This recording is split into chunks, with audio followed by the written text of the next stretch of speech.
Abordagem ao paciente cometido por acidente vascular cerebral anterior à realização do estudo tomográfico. O acidente vascular cerebral, ou AVC, é caracterizado pela perda de início súbito de funções neurológicas focais devido a uma isquemia ou hemorragia de uma artéria em uma área significativa do cérebro.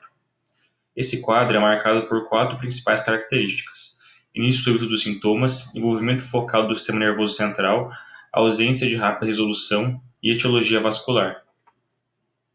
Três princípios norteiam a abordagem no AVC: atingir em tempo a recanalização da artéria ocluída e a reperfusão do tecido em isquemia, otimizar o fluxo colateral e evitar lesões cerebrais secundárias.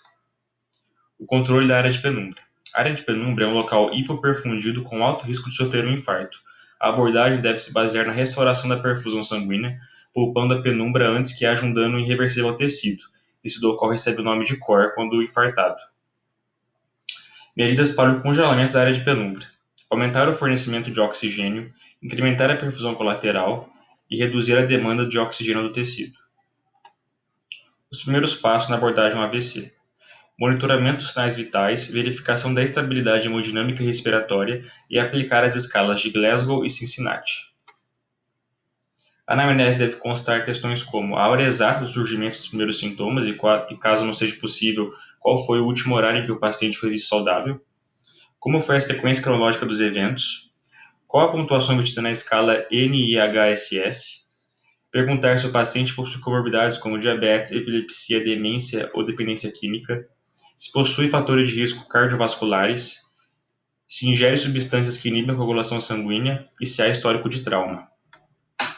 O exame físico deve constar ausculta, palpação, registro de pulso, aferição da pressão arterial, avaliação de reflexos pupilares, verificação do tubor cutâneo, verificação da temperatura e realizar a avaliação neurológica.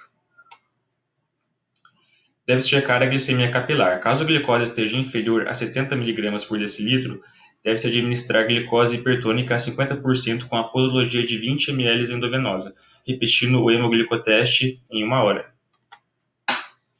O manejo da pressão arterial irá depender se o paciente é um candidato para a terapia aguda de reperfusão sanguínea. Caso haja indicação para a trombólise intravenosa e o tratamento intravascular, o objetivo da PA é de manter uma pressão arterial de 135 por 110, com uma hipertensão permissiva até 220 por 120. Fármacos antihipertensivos com baixa meia-vida e com administração endovenosa são preferíveis para o controle da pressão arterial. A cabeceira precisa ser mantida a 0 graus. Caso haja vômitos, pode se posicionar a 30 graus.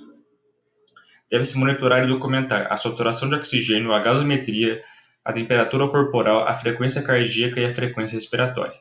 Também é necessário o registro de um eletrocardiograma de repouso de 12 variações.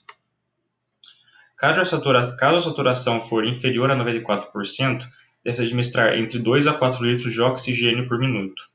Caso a temperatura axilar for inferior a 37,5 graus Celsius, é necessário administrar antitérmicos. É necessária a realização de 2 acessos venosos e também é necessária a aplicação de um catéter urinário. Obrigado a todos.